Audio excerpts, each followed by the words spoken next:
పేరు Dhananjay, Kukatpally town secretary ABVP.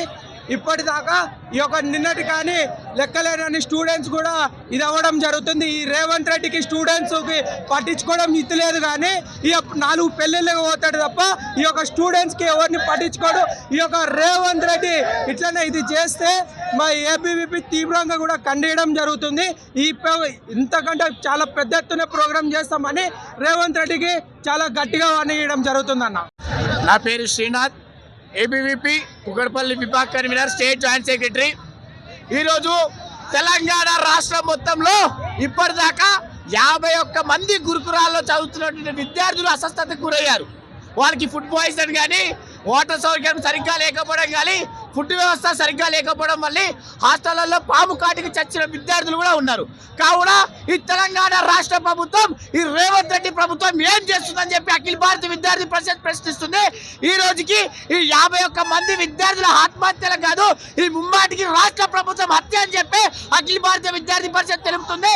కావున ఇప్పటికి కూడా విద్యాశాఖ మంత్రిని నియమించడమే కాకుండా విద్యార్థుల ప్రాబ్లం ని సీఎం రేవంత్ రెడ్డి నేను దగ్గరుండి పట్టించుకుంటాను, విద్యాశాఖను నేను దగ్గరుండి పట్టించుకుంటానని చెప్పినటువంటి సీఎం రేవంత్ రెడ్డి ఈరోజు ఎక్కడ ఉన్నాడు, ఎక్కడ పడుకున్నారు ఈ సీఎం రేవంత్ రెడ్డి అనుకుంటున్నాం. ఫంక్షన్స్కి వెళ్తాడు, మీటింగ్లకి వెళ్తాడు, వాళ్ళు రిలేటివ్ ఫంక్షన్ చేస్తారు. కానీ విద్యార్థుల ఆత్మహత్యకి కారణమైతే 24 గంటల దాకా ఏ రాష్ట్ర ప్రభుత్వం, ఏ గవర్నమెంట్ ఆఫీసర్ వచ్చి పట్టించుకోలేదు. హాస్టళ్లలో పాముకి కాటుకి చనిపోయిన వారిని ఫుడ్ పాయిజన్ అని క్రియేట్ చేస్తారు. ఇప్పటికీ 886 మంది ఫుడ్ పాయిజన్ వల్ల హాస్పిటల్లో పడితే ఏ ఒక్కరిని పట్టించుకున్న దాఖలాలు లేవు ఈ రాష్ట్ర ప్రభుత్వంలో.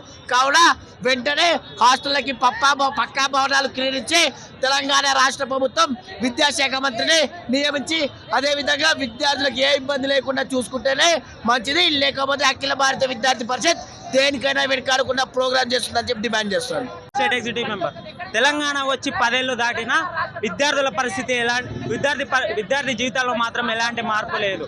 గత 10 సంవత్సరాల్లో 800లకు పైగా విద్యార్థులు ఫుడ్ పాయిజనింగ్కి గురయ్యారు. అందులో దాదాపు 51 మంది విద్యార్థులు మరణించడం జరిగింది. తెలంగాణ రాష్ట్ర ప్రభుత్వానికి ఒకటే విజ్ఞప్తి చేస్తున్నాం, ఒకటే హెచ్చరిస్తున్నాం. అయ్యా రేవంత్ రెడ్డి ముఖ్యమంత్రి గారు జరిగిన సంఘటన పైన విచారణ జరిపించి బాధ్యులైన వారిని వెంటనే శిక్షించాలని, అదేవిధంగా ప్రభుత్వ గిరిజన గురుకుల పాఠశాలలో నాణ్యమైన విద్య భోజనం అందించాలని చెప్పి అఖిల భారతీయ విద్యార్థి పరిషత్ తరఫున డిమాండ్ చేస్తున్నారు.